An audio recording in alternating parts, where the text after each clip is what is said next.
Vyrah reporting for duty. Another stream. We're gonna do some React. Yeah. So let's get to that. All right. Where's my stuff?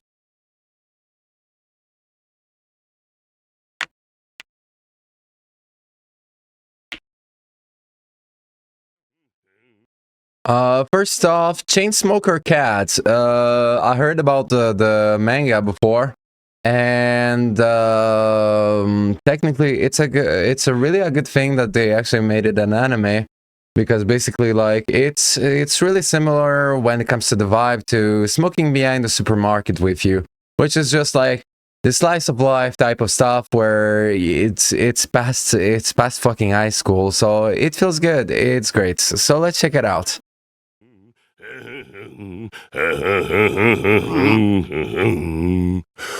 よし最近やけに吸い殻が多いから毎日こうやって綺麗にうわーなんだおいヤギ猫てめえイカれてんの長いしけもく発見にゃ実はにゃって綺麗好きかもにゃくっさみんなが禁煙だこのクソ獣人が3秒ルールにゃなんもねなんもねなんもねタバコを吸ってるときは悩みから解放されるまだ電話にゃお見放していなかったにゃこれ予防薬ですよゆるふわ天使ハミコよろしくねどないしたらこんな状況なんねん僕も包まれようかな幸せの帳に先輩働かないんすかまだその時じゃないにゃ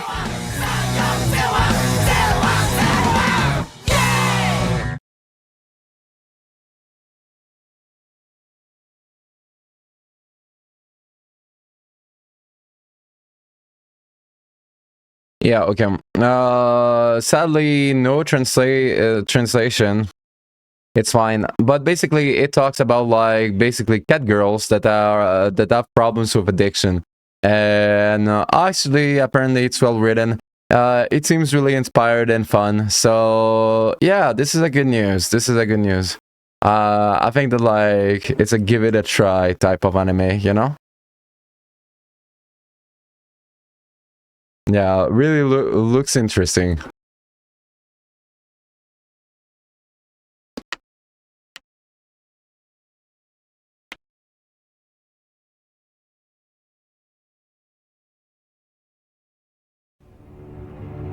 The Fate Keeper official early access launch trailer.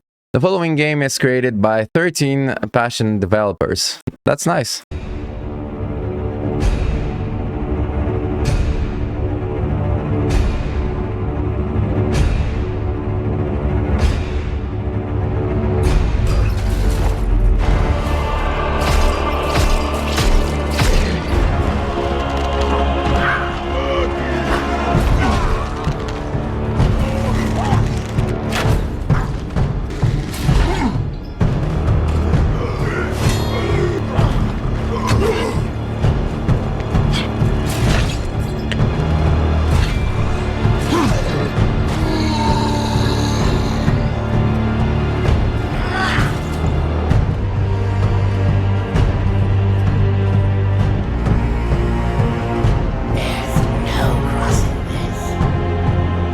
Get this over with. The pain will be intense. Do not let it stop you. Remember your training.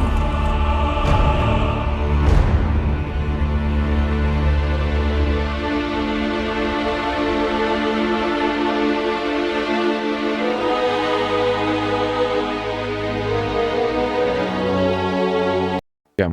So this is just So yeah, actually, the Fate Keeper. I know this game. I saw the trailer. This is probably like one of the games that has the chance to maybe make the people that actually missed Skyrim and that are and for whom Skyrim is way too like last gen, you know, to be appreciated. Maybe this will be the game that will introduce like the fun of this type of gameplay. The graphics are absolutely otherworldly. The mechanic, like the combat, looks really fun to play. Like, this is really, really a game to hype. And this character is absolutely awesome, the rat. Like, you have a rat as a companion. Like, it's really awesome. It's really awesome. I think that, like, it's like, give it a try. And just let's hope that, like, the reviews are good from, like, the people that will get to actually play it first.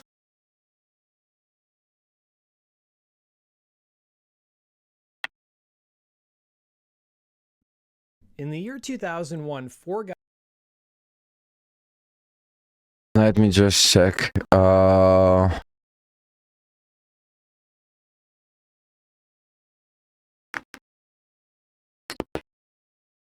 Okay. This is functioning. All right. So let's keep going.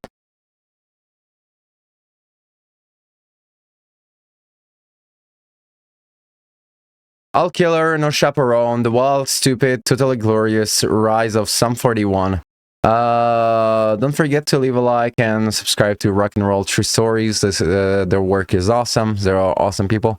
Yeah, let's discover the story of Sum 41. I actually don't know the story of Sum 41, so let's check it out. In the year 2001, 4 guys from Ajax, Ontario became the face of a youth movement.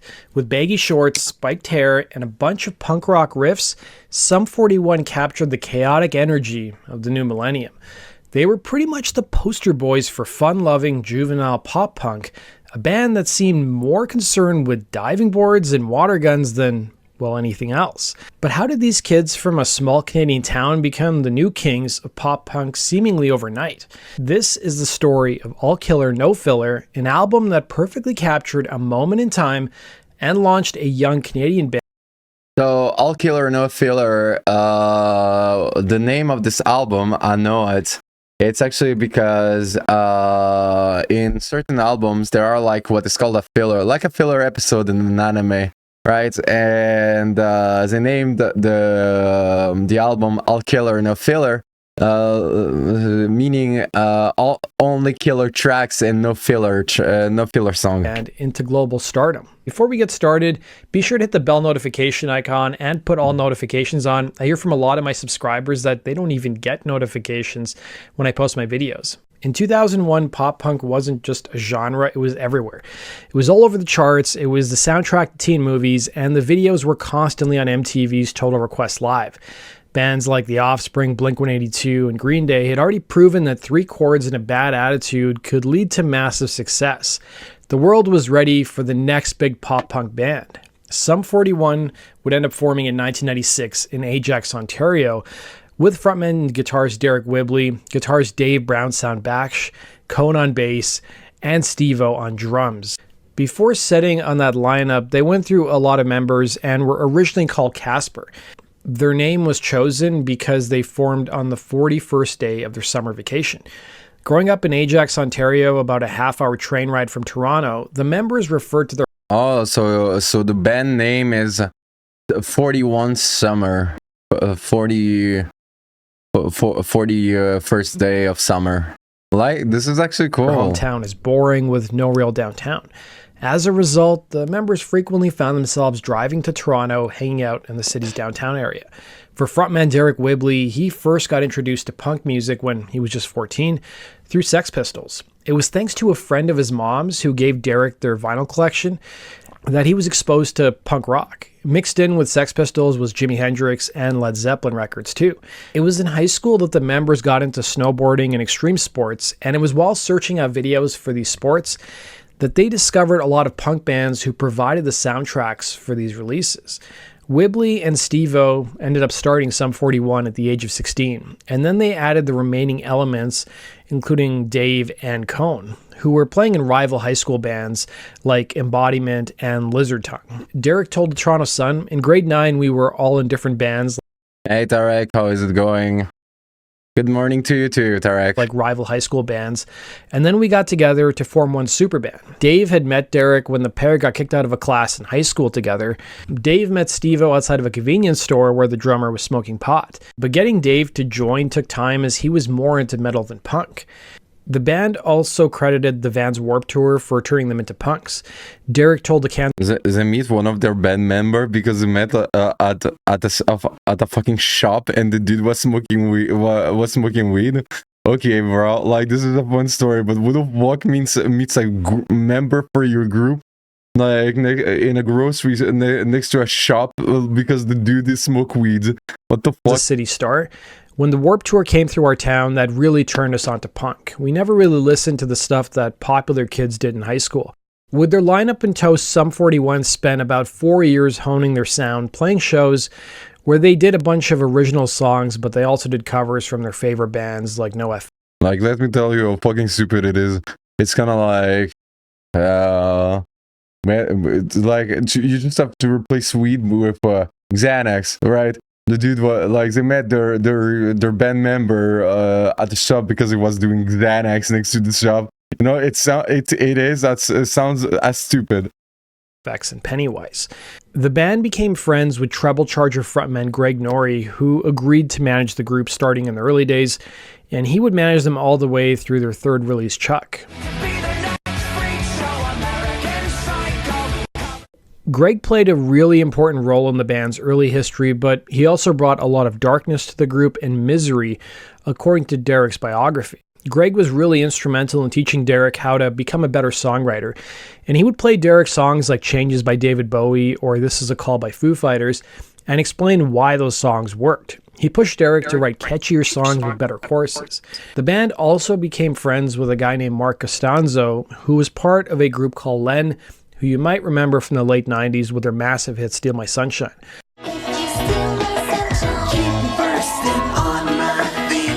Fun fact you guys may not know is I've done a whole video on that group. The link is down below. Now, Mark Costanzo would later go on to work with EMI Publishing, who ended up signing Derek when he was just 17. In their early days, Sum 41 didn't really have a demo tape in a traditional sense. Instead, in 1999, they had an electronic press kit that they put together, which was a videotape that showed the members doing some juvenile pranks around town, like spraying passerbyers with super soaker guns and carrying out a masked heist on a pizza joint. While all this mayhem was going on, they would have their music playing in the background, and they sent that out to record labels across Canada. The problem was no one in the music industry in Canada was interested in them except for one label. Universal Music Canada not only turned down the band, they also told them they were one of the worst bands they'd ever heard.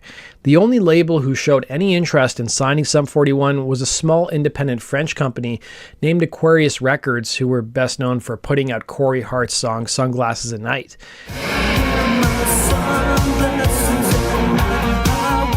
The band ended up rejecting their offer despite being flattered because they wanted to sign with a major. The band then sent that same electronic press kit out to American labels, and within a week, a ton of labels down south wanted to sign the group.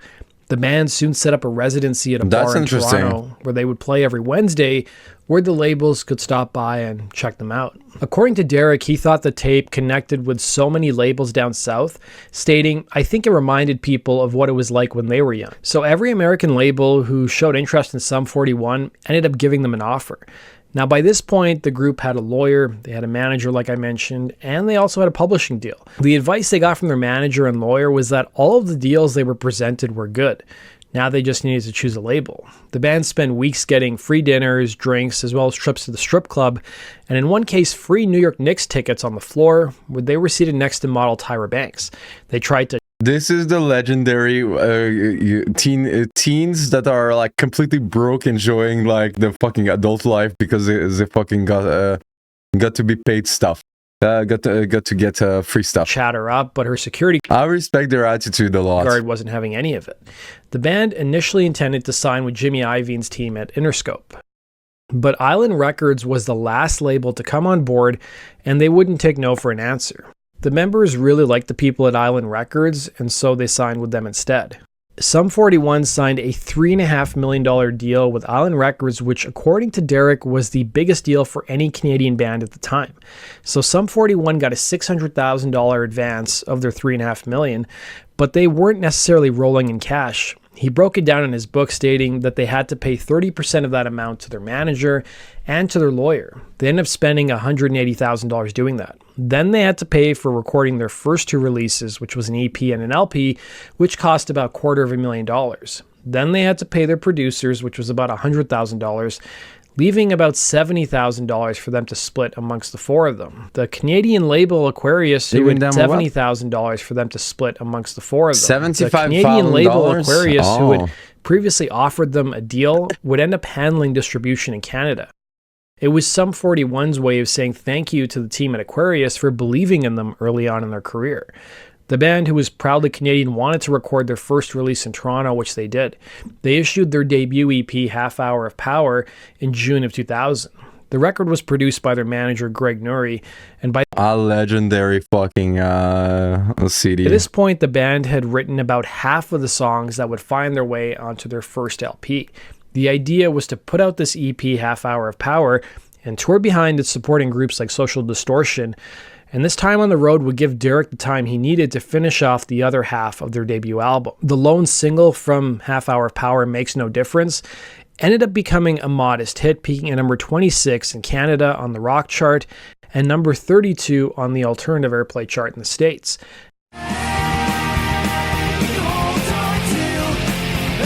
As for the video for Makes No Difference, it was inspired by a real high school party held at Steve-O's house while his parents were away for the weekend. It was said to be one of the biggest parties held in their hometown of Ajax.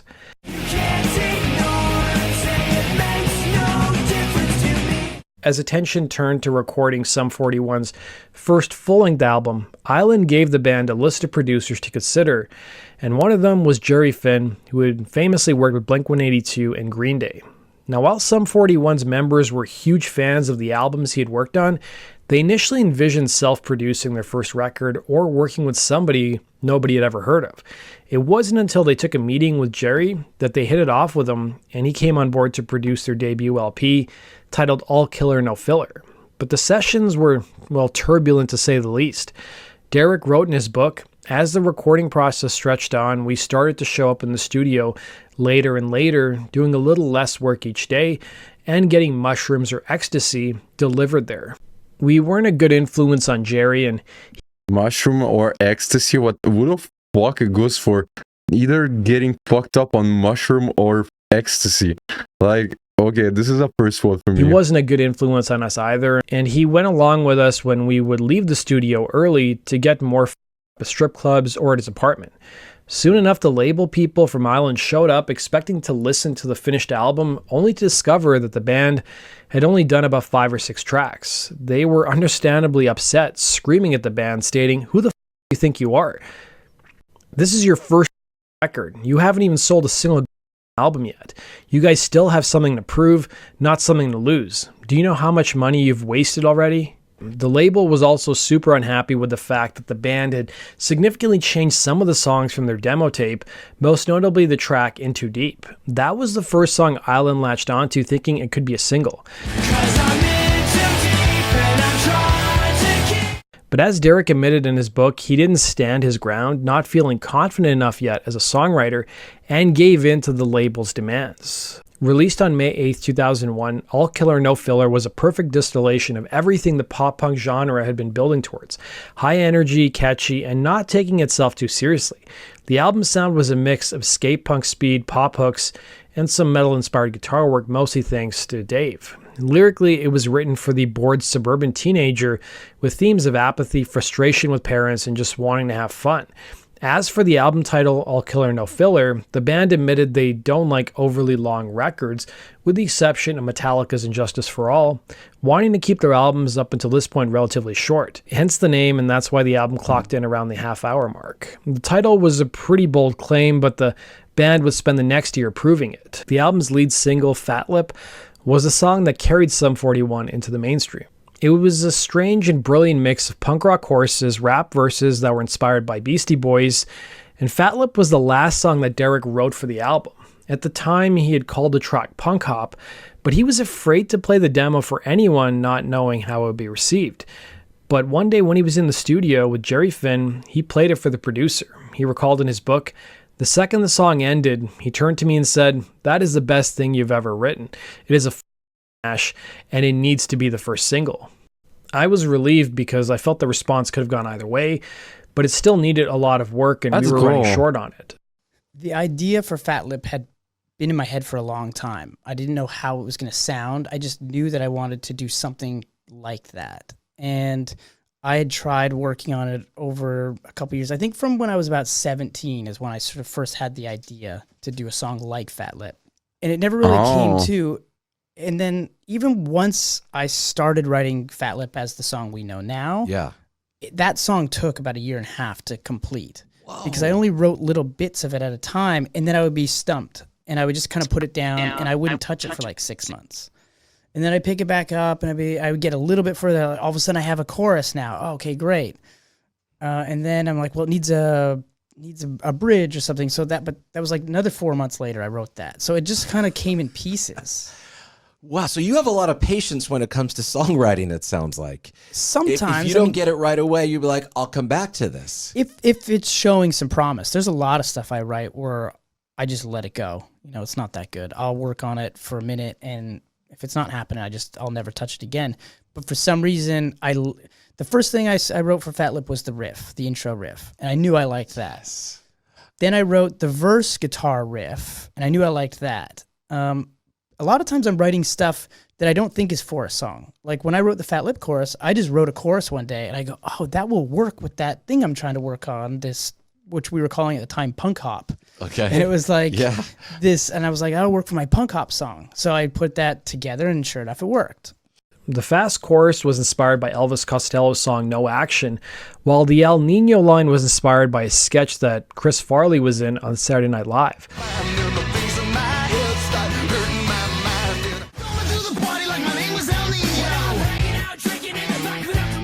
The song got a heavy boost when it was featured in the 2001 summer comedy American Pie 2, and as a kid, I remember hearing it on NHL 2002 as well.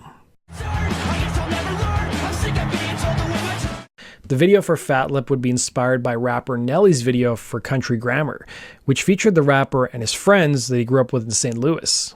The problem was the band didn't have a ton of friends in their hometown of Ajax, but they did have a pretty big fan base in Pomona in California.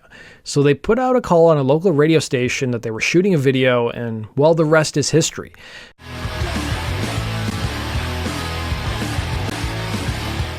But there was another pivotal moment around this time that greatly helped Sum 41's career. MTV was celebrating its 20th anniversary, and Sum 41 performed at that show, doing some originals and some covers. Performing with them on stage that night was Tommy Lee and Rob Halford.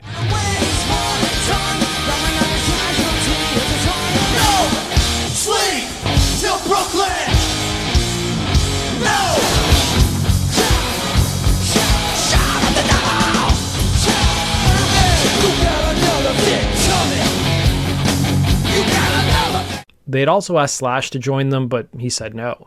It was following that performance that things seemed to explode for them. MTV caught onto the Fat Lip video, and radio soon followed. Fat Lip hit #1 on the Billboard Modern Rock Tracks chart, becoming a huge anthem that summer and the band's most successful single to date.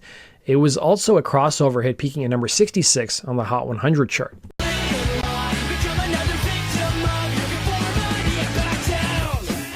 Another big song off the record was the second single, In Too Deep, which was written in the band's early days.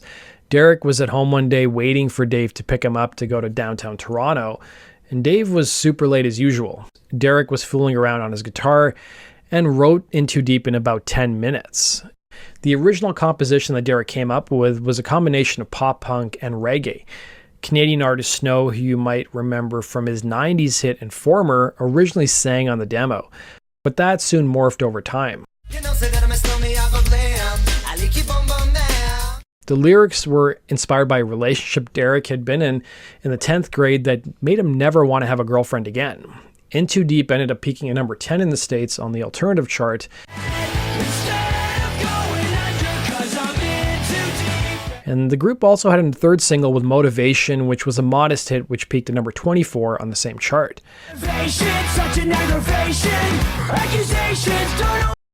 Every song is legendary from Sum 41. Like, I fucking love this band.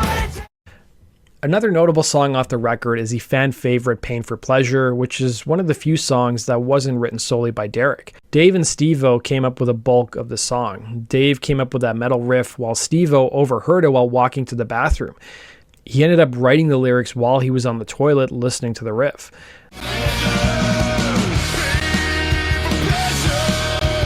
The success was huge and immediate. Fueled by singles like Fat Lip and In Too Deep as well as Motivation, All Killer No Filler became a commercial giant. The album peaked at number 13 on the US Billboard 200 chart and stayed on the chart for 49 weeks.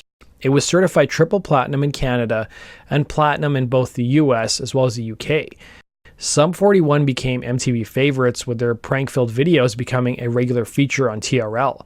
They backed it all up with a massive touring schedule, playing over 300 shows in 2001 alone, which included a spot on the Vans Warped and Campus Invasion tours. According to the Star Press, Rolling Stone's readers poll of 2001 saw their readers choose In Too Deep over U2's Elevation for Video of the Year. They actually took home every award from both Rolling Stone and Spin Magazine for every category they were nominated in. Steve-O told the Oakland Tribune, "I mean, best dress band, Sum 41. I mean, I don't change my pants for the entire tour." The tour for All Killer No Filler concluded in May of 2002. Derek recalled, "While our album had gone multi-platinum worldwide, we weren't seeing much more than a dime. That's because we had to reimburse the label for the studio time, the music videos, and the tour support they provided us. It would be years before we'd see any of that money trickle down to us. We had a little bit of walking around money thanks to touring nonstop, but there was no way I could afford my own place." Sum 41 had taken over the world by just being rebellious kids. They had perfected the pop-punk formula, but as quickly as they mastered that sound, they were already getting ready to change it completely. And maybe part of that doing was their manager. Derek wrote in his book, "I could feel Greg becoming jealous of our band's success, even though he had helped us find it, and as our manager benefited from it. He never showed it with the rest of the band, but with me in private, he seemed angrier in general now." Their manager's attitude towards the sound that made Sum 41 famous started to turn negative. He told Derek All Killer No Filler was kids' music, something that offended the frontman, but at the same time, as the band was on the road promoting that record, he was stockpiling riffs that were far more darker and evolved than their debut album. Also adding to the tension was that their manager took a lion's share of the publishing money on their debut album. This was a problem that continued onto their subsequent album. Let me know in the comments section, guys, if you want me to continue the story of Sum. Yeah, so basically, after that, they released Screaming Bloody Murder, and this really changed their style, and it's a style that is like, that technically, like, you can feel that, like, it's still Sum 41, but, like, it's different.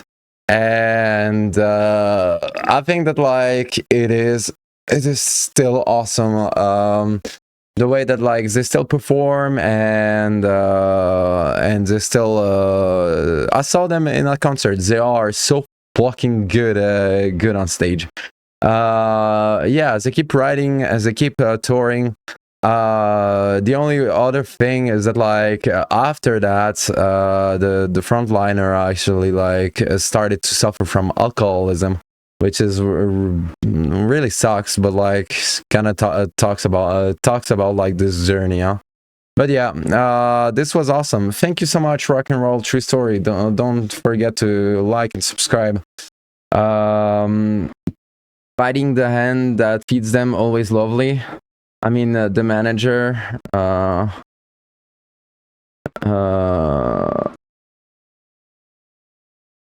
you are idiots, but please keep feeding me. Yeah, I mean, I'll tell you, like, these people, it's always like this, and what can you do, you know? Like, it's just like, at this point, it's just kind of funny, like, people fucking dare to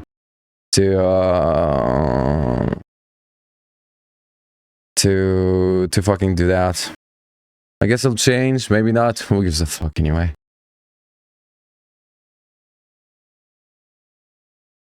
All right, I need to check out stream footage.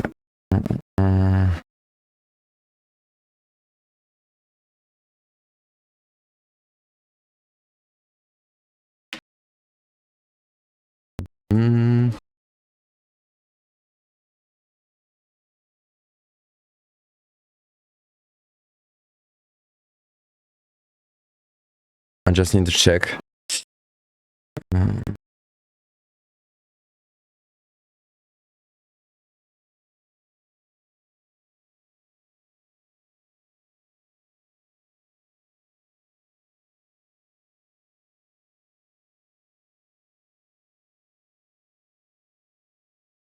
Okay.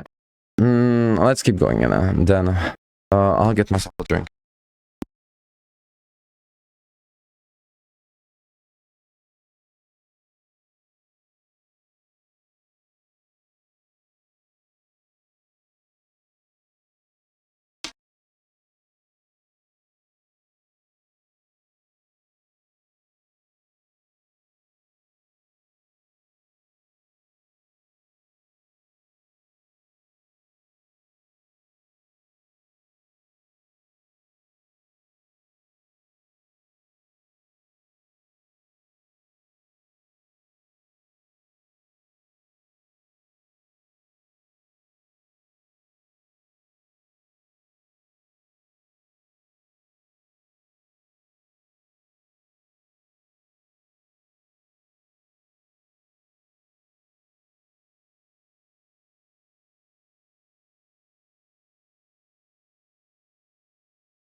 All right.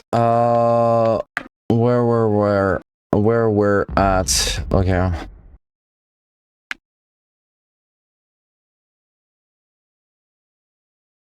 Okay, this one is an interesting one. A firefighter raw point of view from GoPro. Don't forget to subscribe to and leave a like, share the love. This is actually really fascinating. I'm excited to watch this.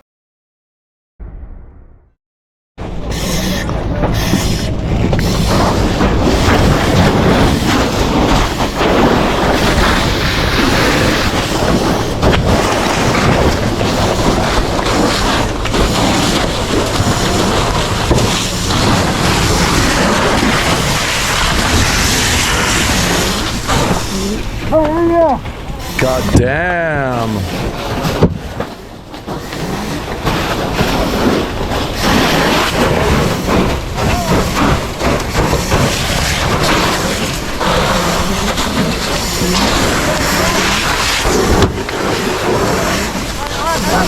Oh wow. What the fuck?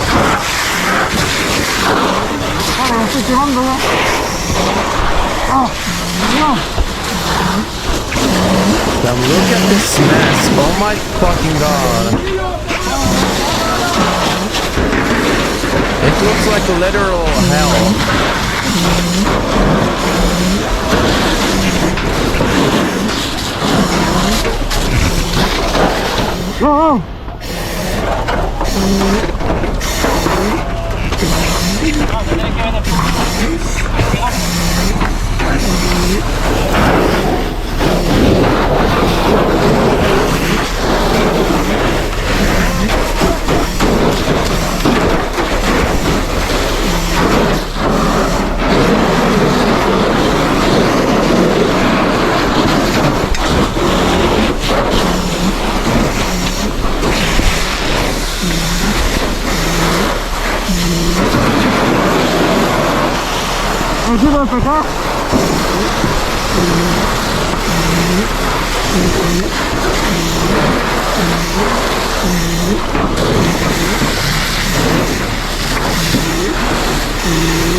Damn.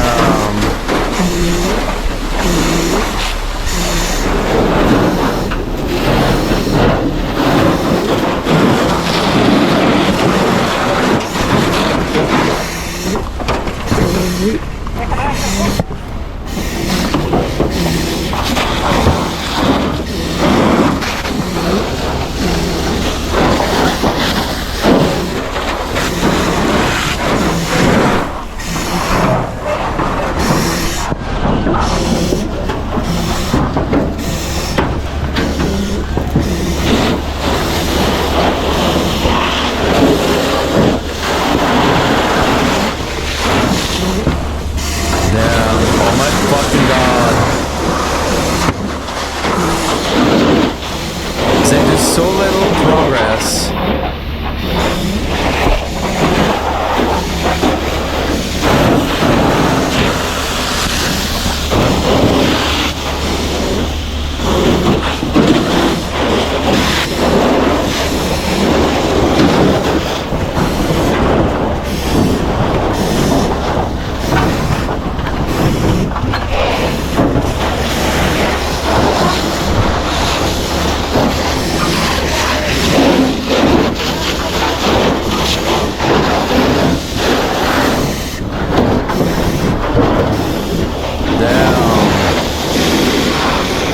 Thank you so much, GoPro, for like showing this, because like that makes you feel, really makes you even more thankful about like their service, huh? Oh my fucking god, it looks so horrible. Like, and this is like there is no one to save and stuff like that, right? And it's look at how full it is, just with debris, you know. Yeah, makes me even more faithful for the service of the firefighter.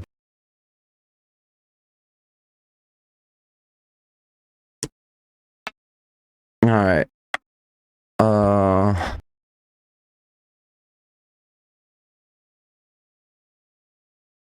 I need to check one thing.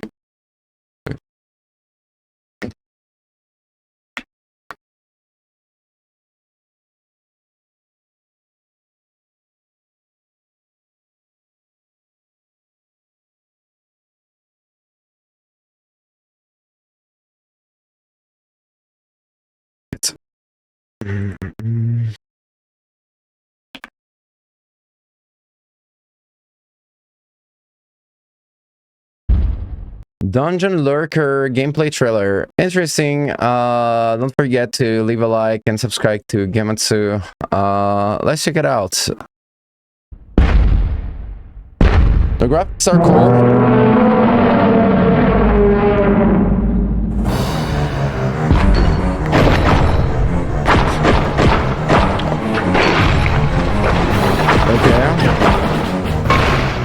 So side scrolling to beat them up. Okay.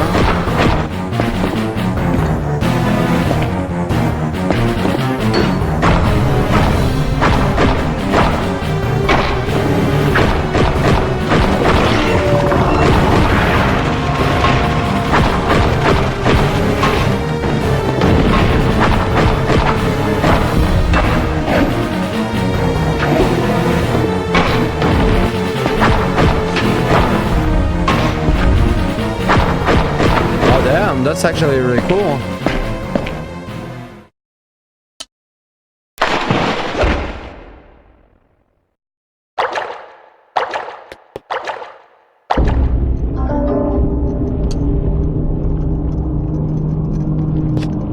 So basically, I like the art direction, so this is cool. Beat them up type of so side scrolling with up and down. Or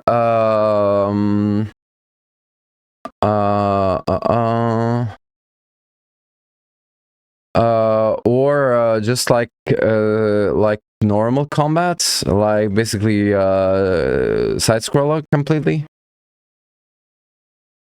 like this. Like, this is cool. I think that like it's inspired. Like, I hope it will find its fans.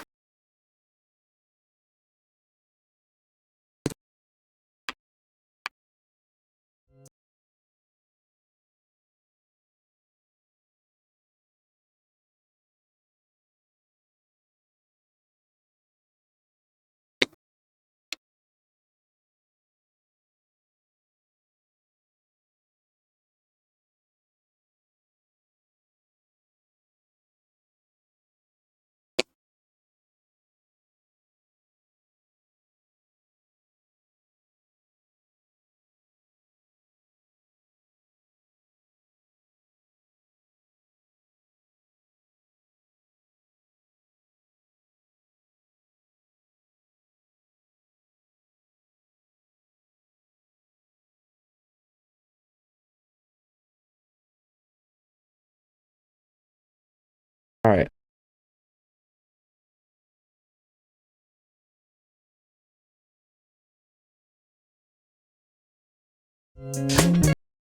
As Zelda changed forever, Game Maker Toolkit, if you're into video game design and video game history, like, it's a really beautiful channel. This content creator is really awesome. Don't forget to subscribe and leave a like to him. It's good stuff. It's really the good stuff. Let's check it out. Hey, it's Mark. So, back in 2013, longtime Zelda producer Eiji Aonuma promised that the next big Zelda entry, coming soon to the Wii U, would completely reinvent the Zelda franchise. He said, "Our mission is quite plainly to rethink the conventions of Zelda. I'm referring to the expectation that the player is supposed to complete the dungeons in a certain order, or that you're supposed to play by yourself. The things we've come to take for granted recently. We want to set aside these conventions, get back to basics, and create a newborn Zelda so that the players can best enjoy the real essence of." So this was about Breath of the Wild. Yeah, and they actually like really managed, huh? They really fucking managed. I remember when Zelda Breath of the Wild got released. I don't know if you remember, but like Genshin Impact got released, and it was like they got inspired by a lot of mechanical parts of gameplay of Zelda Breath of the Wild, and everyone fucking lost it because people were just calling Genshin Impact a Zelda copy. But it held up, and now no one cares about, like, I believe that, like, if you are inspired and actually selling a product afterwards, who cares? And if it's a product that you actually try to, that is a real video game and not just basically like a corporate product that you just try to make more than just money, well, it's acceptable to copy or to, because like the story you cannot copy it, right? But some elements of gameplay, this is video game innovation, so why not? You know, if it works better, if it's more fun to play, you know, like, I think that, like, yeah, so copying or inspiring yourself from like video games, other video games as a game developer, we saw this many times. When it comes to the third-person shooter that we got, the modern third-person shooter. It was Gears of War at first, and like then it became a little bit of everything. And it doesn't matter because like this is innovation, and also it's usually, like, it's not for cash grabs or something, but like, yeah, maybe a strange take, but if you understand that, like, what usually like some of these studios actually copy from other games, it's not like that monumental. Like, it's just like part of the gameplay, or like I don't know how certain things like functions. But here's the thing: if it's really fun to play and they actually copy to make their game more fun, they actually care about the player as well. Like, the only thing is that, like, if it's not a cash grab, if it's a cash grab, forget about it. It's just people that copied. But like, if it's not for a cash grab, like, no one cares. I think like it's acceptable, you know. Of the franchise. And he wasn't lying. This next game wouldn't just shake up the formula, but it would fundamentally change how Zelda games would be designed. Let me just...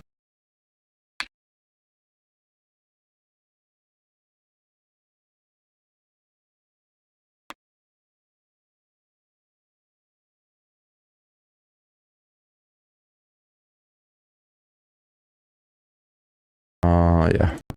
Perhaps forever. Here's how it happened. So, by 2013, Zelda had settled into a familiar and formulaic groove. In each game, Hero Link visits dungeon number 1, finds some handy new item, uses it to defeat the boss and open up the next part of the world map, where he'll visit dungeon number 2, find a handy new item, defeat a boss, and, well, you get the picture. Sure, each Zelda game might have a unique world, tone, cast of characters, and clever mechanical gimmick. But this strictly linear structure had barely changed since Ocarina of Time back in 1998. It had become stale and a little bit stinky. And it all culminated in the disappointing Skyward Sword, which adhered so closely to this formula that it felt like a pale, paint-by-numbers parody of a Zelda game. Something had to change, and Aonuma knew it, saying, "We started to feel that fans may not continue playing this franchise unless they can think independently and try various things freely on their own, rather than following a set path." So it was time. Which was a risk, technically. Like, it was like a really a big bet, because what if they're wrong? Right? And there was no data. Like, here's the thing about like running a franchise that isn't that is a big franchise. They are not like the small players that you can like check out the homework of other studios to get an idea. You're because like Zelda are pioneers in many gameplay loops and just like game presentation, game direction, art direction, right? So they were the first, and they created something unique many times. So actually betting that like this is the right road to take is actually a big bet. But I bet that they successfully like won over. To mix things up. For the next game, which, spoiler alert, would be Breath of the Wild, he gave his team a wildly ambitious mandate to rethink every aspect of the Zelda franchise, to consider every convention that had become an essential staple of the series and ask if it truly had to be that way. Aonuma says, "I told the staff, this time let's build the game without shying away from anything. Let's stop thinking about what Zelda has been up until now." Of course, the first ideas were pretty out there. Link fighting aliens in UFOs, or dodging missile attacks from the sky, or meeting Lovecraftian monsters, or bombing around Hyrule on a motorbike. That was all a bit off. Well, except for the motorbike. But eventually the team came to look at the more fundamental, structural bones of the Zelda formula. That's ultimately what needed changing. The game's director, Hidemaru Fujibayashi, said, "We wrote down all of the stress points, the things that make Zelda games less enjoyable, and we replaced them with new ideas." And this led to 5 key changes to the Zelda formula. So, as stated, Zelda was a series where you must do things in a strictly linear and predetermined order.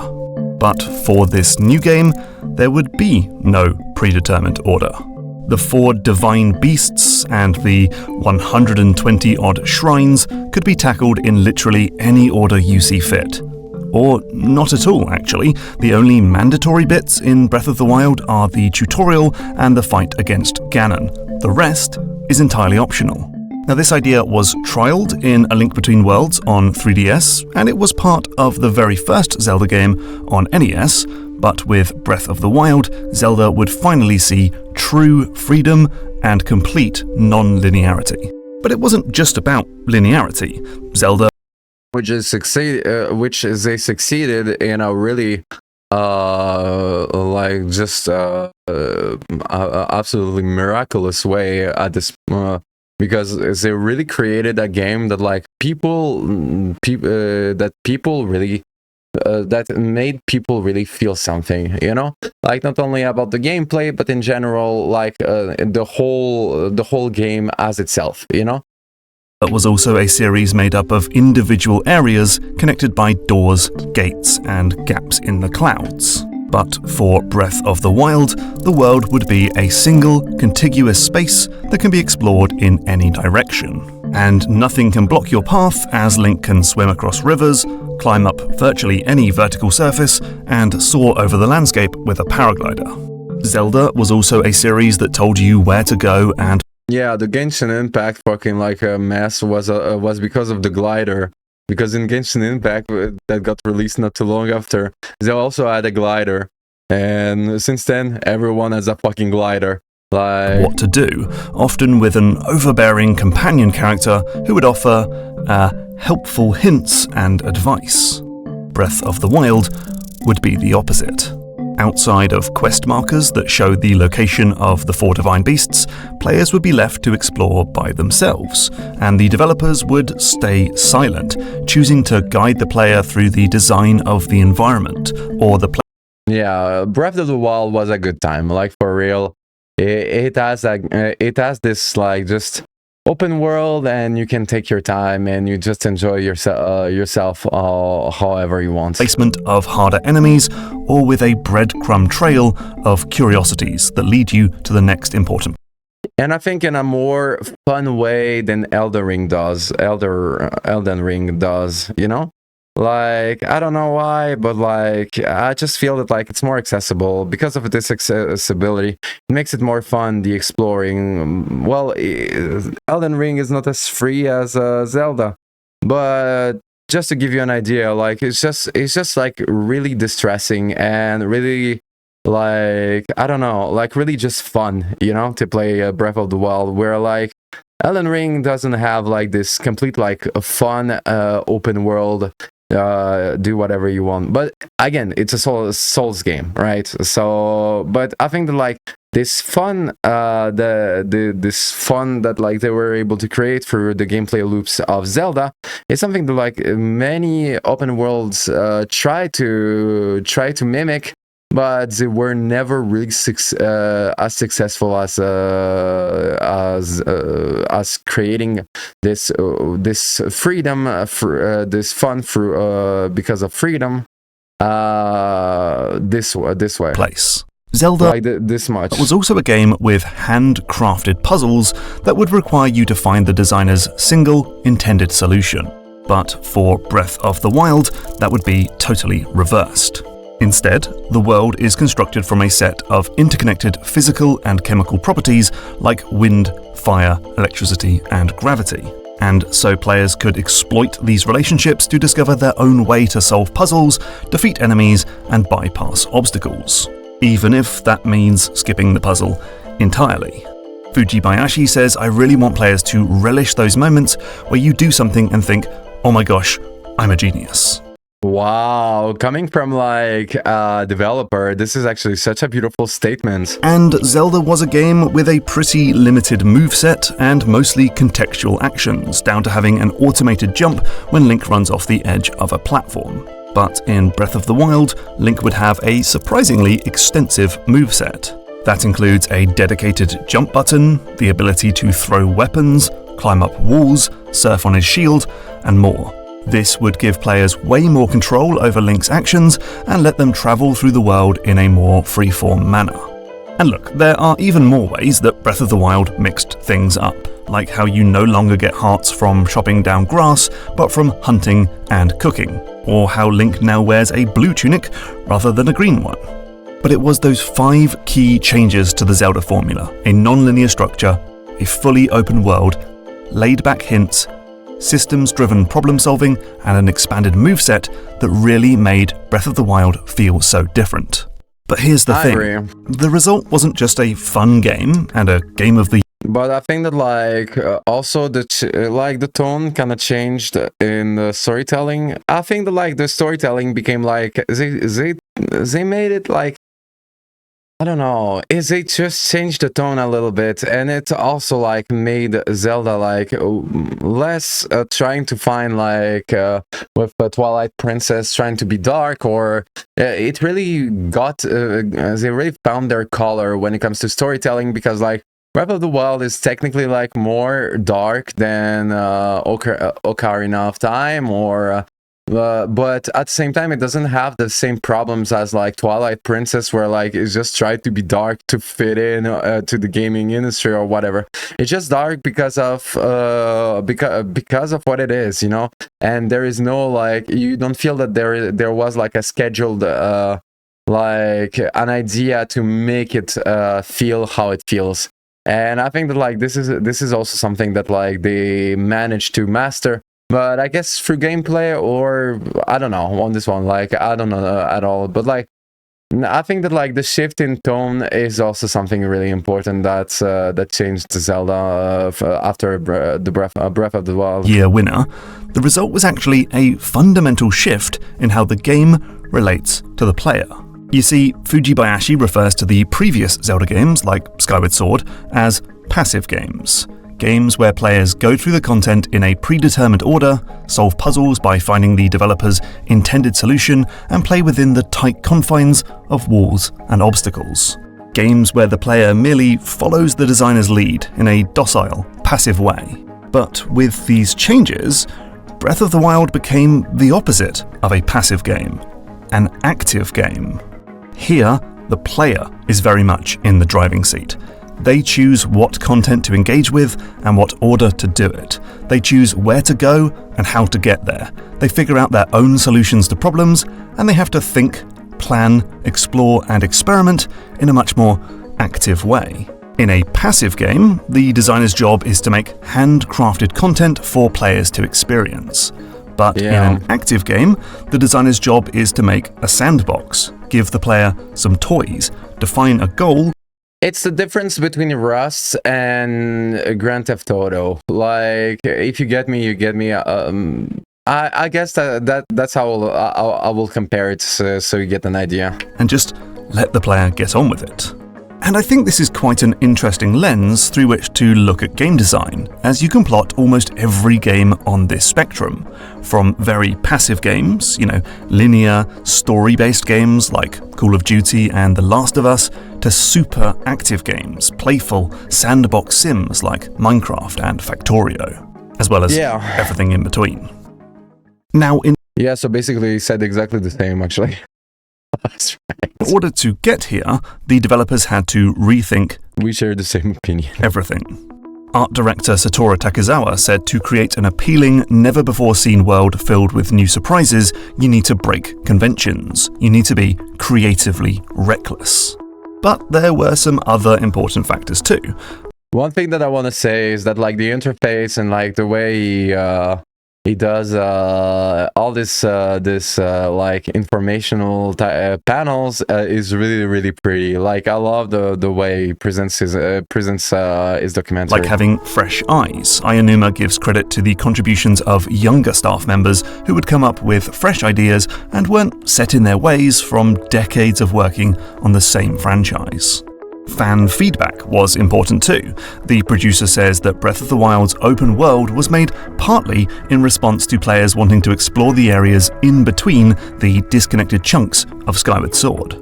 And there were also outside influences. The team played games like Minecraft, Terraria, and Skyrim to get ideas. Historically, it's rare for Nintendo to name-check other games, especially ones made outside of Japan. But whatever the case, the result was a truly incredible game, and for the Zelda team, it would prove impossible to ever go back to that more passive style of game design. Like, seriously, Ayanuma was practically radicalized by what he saw in Breath of the Wild. It fundamentally since then, Breath of the Wild 2, which was basically, at least for in my opinion, the the basically the how can I say it? The conclusion, like the game design conclusion of mastering what they were trying to create during Breath of the Wild 1. Maybe it doesn't make sense, but like I get He myself. changed his mind about how Zelda games should be designed.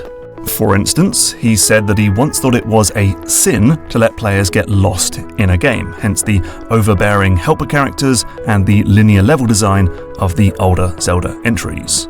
But with Breath of the Wild, he saw how it could be fun to let players wander off the beaten track and find their own adventure.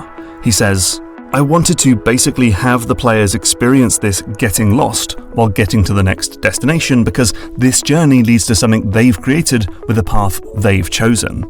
I myself learned that getting lost wasn't so bad after all, so I was able to reflect this idea to this game. So for Aonuma, Breath of the Wild showed a new and, to him, much better way to design games. In fact, when he replayed The Wind Waker, he thought it felt outdated. He's described set puzzles with single solutions as being an old design. And as for future Zelda titles, well, he says, I think for me, the incredible freedom that this game offers you and how well that's been received, to me it means that level of freedom is something that needs to be maintained in Zelda games going forward. My eyes have been opened to how important that is. And so Breath of the Wild has continued to influence future games in the franchise, and the sequel, Tears of the Kingdom, doubled down on this active, player-led, problem-solving gameplay. In fact, Nintendo was so inspired by how players used the Breath of the Wild sandbox to pull off wild and unexpected things that the sequel gives you even more radical toys, including the ability to glue physics objects together to build vehicles and machines. And players are given even more opportunities to exploit the game and find their own solution. Take the ability Ascend, which lets you dig through the ceiling and pop out on the other side. It started as a debug option during development to let the creators quickly skip past content, but That's actually really cool. it later became a de facto power in-game. Technical director Takuhiro Dota said, We've placed more importance on creating a game that enables players to do exactly what they think they can do, rather than how we want them to play the game. This And is then really there's cool. the spin-off title, Echoes of Wisdom, which was made by outside studio Grezzo.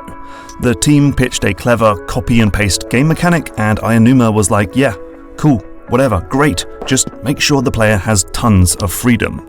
So the game lets players be mischievous and exploit all sorts of cheesy tricks to solve problems. And players are allowed to tackle challenges out of order and are encouraged to find their own path through the story.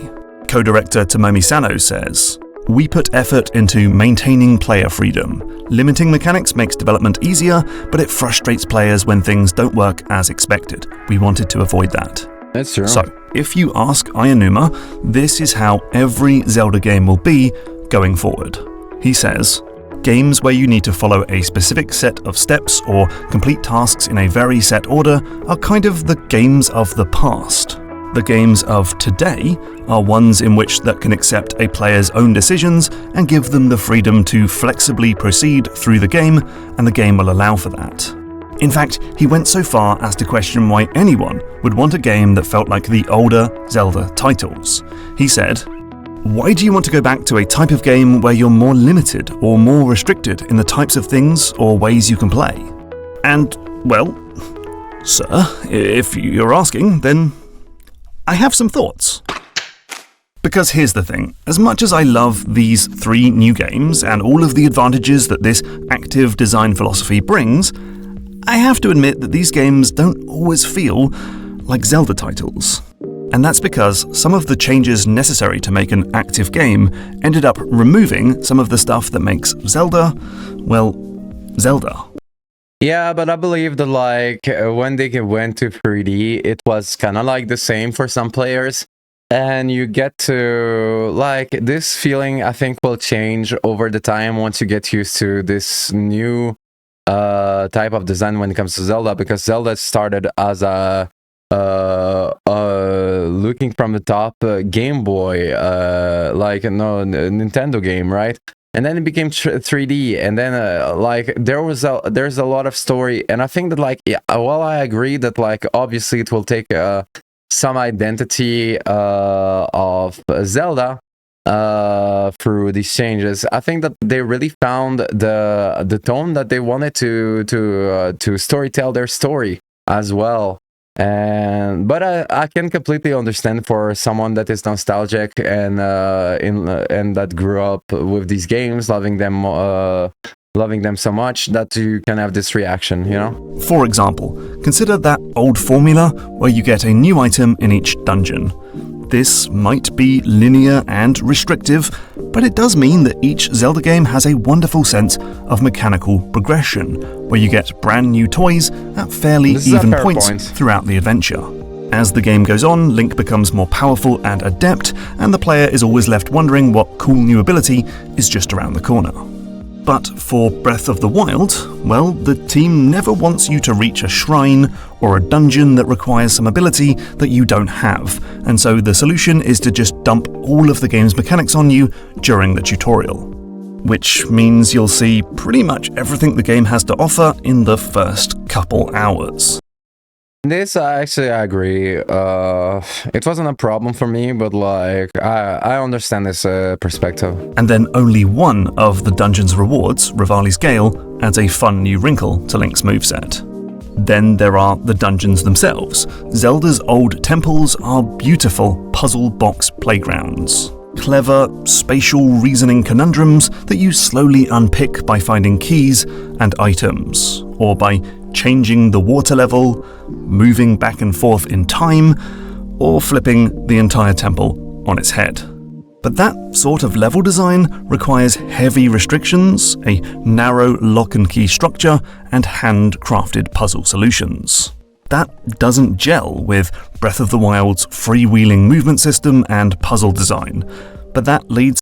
I agree with that, and I think that like the temples were, well, it was the machines, right? The temples technically, and it wasn't as interesting as it wasn't as remarkable as the previous Zelda. So about this critique, I actually agree. The dungeons, but like you cannot like, at least for now, they didn't found a solution for that. But I'm guessing that the game developers, they completely agree with that, you know? To lax dungeon layouts that can be cheated and cheesed. And so the new dungeons often end up feeling messy and, frankly, unsatisfying. I didn't even bother doing a Boss Keys episode on Tears of the Kingdom's dungeons because what's the point if you can just phase through the floor and skip half the puzzles? And more broadly, Nintendo's focus on player-driven solutions can sometimes lead to moments of surprise and delight, but just as often, it can lead to repetitive solutions, cheesy exploits, and outright cheats. There's also the storyline. I've never been too fussed by the narratives in Zelda games, but they do at least have a structure. Breath of the Wild's plot, meanwhile, is essentially a bunch of disparate memories told in a jumbled-up order. There's no emotional escalation, no dramatic timing, no pace, no structure, no arcs. And finally, the older Zelda games were full of beautiful, curated and handcrafted spaces that have resonated for decades. But the new Zelda worlds, by dint of needing to be utterly massive, can feel empty, soulless, and repetitive. These worlds even veer into the realm of feeling like they were generated by an algorithm. So when Ayanuma asks why anyone would want to return to the older style of Zelda, well, this is why. There are hugely important aspects of those older titles that have simply been lost in the shuffle. And ultimately, I'd argue that the active design philosophy of Breath of the Wild isn't inherently better than the passive design philosophy of Ocarina of Time. It's just different. In fact, both styles have their own pros. This is the right answer, that it's not better or worse, it's different, and it will be the favoritized, like it will be loved by different people different ways, but that's the right answer. Yeah. And their own games are not bad or like are not like completely worthless. Well, at least the ones that are not, right? And I think that like art is art, and there is no bad art. There is art that is not meant for you, you know? They offer different experiences that suit different players, or just different moods. Sometimes I want to go on my own adventure across an uncharted landscape, but sometimes I just want to be delighted by a developer's carefully curated experience. But here's the question: does it have to be one way or the other? Because in the last year, I've played 2 games that had me thinking about how Zelda might reconcile its 2 different eras. The first is Resident Evil Requiem. No spoilers, don't worry. So this game cleverly mashes up 2 very different parts of the franchise's history. When you play as Grace Ashcroft, the game is a first-person haunted house spook 'em up a la Resident Evil 7 and 8. But when you play as Leon Kennedy, the game turns into a campy, third-person, action-packed romp calling back to Resident Evil 4, 5, and 6. This two-hander not only satisfies fans of both styles of game, but it works as a nifty little palate cleanser. Just when your anxiety is amped up to breaking point, the perspective shifts to Leon and you get to blow off some steam. Could you do something similar for Zelda, a game that incorporates aspects of both eras? Maybe. I could imagine some future game that more clearly delineates between the overworld, which would play like Breath of the Wild. I think that, like, yeah, they could afford to actually create like some basic dungeons, Zelda style, in new iterations of Breath of the Wild. I think that, like, what matters is the baseline, right? Like, the baseline is the new Hyrule and the Breath of the Wild gameplay. But then after that, like, you don't know, like, laws are made to be broken, you know, like. You get, if they pass that, maybe they should, because, like, technically, like, for the dungeons and stuff, this was my really only problem with Zelda, with Breath of the Wild, where the dungeons, they're the machines, right? And I think that, like, they can allow themselves to not force themselves into a closed mindset, where now that they found something that make them a gameplay that they like, it doesn't mean that, like, they need to close themselves, because technically, look at this map here, you could just add just a fucking, like, normal Zelda dungeon with key, and it will not break the rest of the environment, the rest of the game, you know? And the dungeons, which would feel more like classic Zelda. And as for the other game, well, it's no secret that Breath of the Wild has inspired other Nintendo franchises beyond just Zelda itself. Fans and critics have noticed its influence on games like Mario Odyssey, Bowser's Fury, Mario Kart World, and of course Pokémon Legends. Plus, Metroid producer Kensuke Tanabe has specifically said that Breath of the Wild's open world design led to the inclusion of the Desert Hub in Prime 4. But then there's the most breath-pilled game of the bunch, Donkey Kong Bonanza. Like, these are totally just shrines, right? Now this is a very active game. This is a game where you don't just climb up and over any surface, but can actively smash right through it. It's a game with an ultra-expansive moveset. It's got heaps of optional content. Did you know you can complete this whole game without ever picking up a single Bonandium gem? And there's a lot of freedom in how you go through the game. Co-director Kazuya Takahashi says there's a lot of leeway in terms of progression in this game. For example, locations or parts of the story you can skip without suffering any consequences. Typically, in game development, restrictions are put in place to prevent sequence breaks from happening, but since this game is all about destruction, we wanted people to play freely.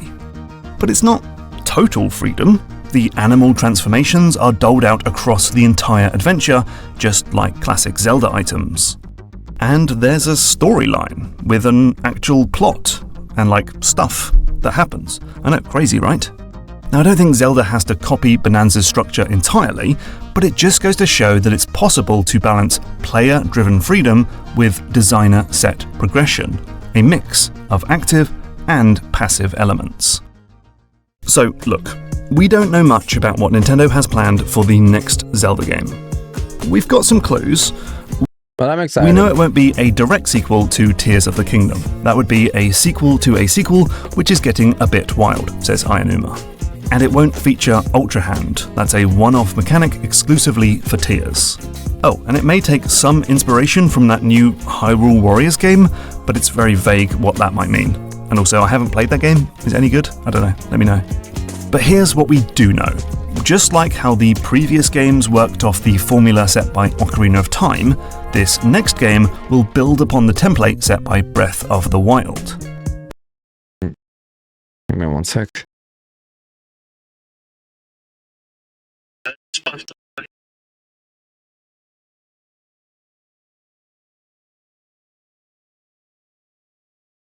But I don't think we've seen the final form of this new style yet. And I'm confident that we'll see Aonuma and his team tweak and experiment with this new design philosophy, inspired by both fan feedback and competing games. And if we're lucky, they'll find some mythical middle ground, halfway between the imaginative, free-form experimental fun of Breath of the Wild and the beautifully handcrafted majesty of Ocarina of Time. Maybe. To be honest, I just don't know, but I'm looking forward to seeing what they come up with. Happy 40th anniversary, Zelda. I can't wait to see where you go next. Thank you so much. This was a beautiful documentary. It really talked about like key points that are really interesting. I love his presentation. If you don't know Game Maker Toolkit, he talks about game design, game history, and sometimes more. Don't forget to leave a like and subscribe. This content creator is really, really awesome, and he is worth your time. All right.